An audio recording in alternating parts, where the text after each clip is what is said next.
दिल्ली में बढ़ते प्रदूषण का जिम्मेदार आम आदमी पार्टी को ठहराते हुए बीजेपी सांसद कमलजीत शेरावत ने कहा कि दिल्ली में हर वर्ष प्रदूषण से दिल्ली की जनता का दम घुटता है, लेकिन आम आदमी पार्टी ने एक भी सटीक फैसला नहीं लिया। हमारी गुजारिश है कि दिल्ली की जनता अब और अन्याय न सहे और एक बेहतर सरकार को चुनकर दिल्ली में परिवर्तन लाए। राजधानी दिल्ली में प्रदूषण की मार लगातार बढ़ती जा रही है और इस बीच में बीजेपी की अगर बात करें तो कई सारे कदम के साथ आम आदमी पार्टी का घेराव भी किया जा रहा है और जनता के लिए प्रदूषण जिस तरीके का चिंता का विषय बना हुआ है उस पर बीजेपी हर एक प्रयास को करना भी चाह रही है। अभी सांसद कमलजीत मैम यहाँ पर हमारे साथ है। मैम, आज आप लोग सीएम भगवंत मान से बातचीत करने के लिए आए थे कि पराली का इशू जो है वो बहुत ज्यादा है, दिल्ली में प्रदूषण का एक कारण बनता है। मुलाकात नहीं हो पाई है, क्या कुछ कहना चाहिए?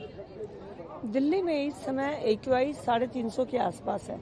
350 का AQI WHO की गाइडलाइंस के हिसाब से 10 गुना से भी ज़्यादा है।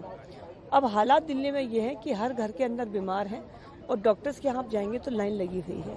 तो ये चिंता का विषय नहीं, ये तो एक ऐसा विषय बन गया है दिल्ली जिसको लेकर परेशान है, क्योंकि डॉक्टर्स को जाना, मोहल्ला क्लिनिक फेल है, डॉक्टर्स की फीस को देना, घर में स्वास्थ्य की चिंता करना, बाहर निकलते हैं जाम। तो दिल्ली में जो हालात हुए हैं उसमें दिल्ली सरकार की अदूरदर्शिता इसमें जिम्मेवार है। आप कहीं पर भी जाएंगे टूटी हुई सड़कें हैं जिसकी वजह से वहाँ पे ट्रैफिक जाम होता है, पॉल्यूशन बहुत देर तक होता है। टूटी हुई गलियां हैं जिसकी वजह से धूल मिट्टी है, जिसकी वजह से PM पार्टिकल जो 2.5 और 10 है वो बहुत ज्यादा मात्रा में हवा में घुल जाते हैं।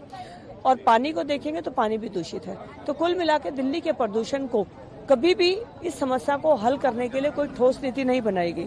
हमेशा हवाई दावे किए गए।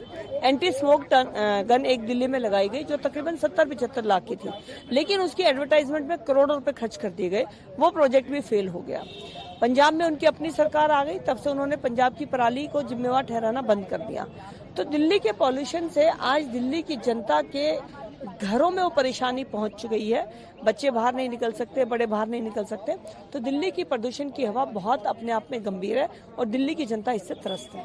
मैम, एक आखिरी सवाल, क्योंकि दिल्ली में सिर्फ प्रदूषण ही नहीं बल्कि कई सारी समस्याएं हैं जिनको लगातार बीजेपी उठा रही है, क्या इन सभी का नतीजा विधानसभा चुनाव को लेकर पड़ेगा? दिल्ली में पानी अगर पीने की बात करें तो पीने के पानी की कमी है, आता नहीं है, गंदा आता है। जरा सा भगवान अगर पानी ज्यादा दे दे यानी बारिश हो जाए तो जल भराव होता है। 13-14 लोगों की इस बार जल भराव के कारण जान चली गई, इलेक्ट्रिक करंट और डूबने की वजह से।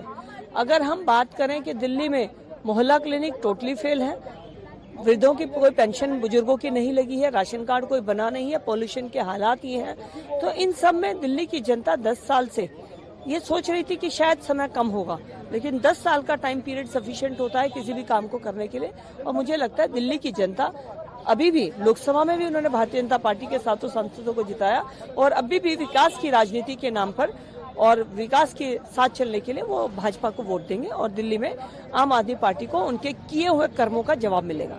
तो ये थी सांसद कमलजीत शेरावत। जिस तरीके से दिल्ली बहुत सारे मुद्दों के साथ घिरी हुई है, वहीं पर बीजेपी का यह दावा है कि दिल्ली की जनता अब दिल्ली सरकार से परेशान है और इस बार जब विधानसभा के चुनाव होंगे तो बीजेपी को जितवाकर जो दिल्ली की काया है उसको बदला जाएगा। कैमरा पर्सन मनोज कोहली के साथ मैं रिया राय, टोटल टीवी, दिल्ली।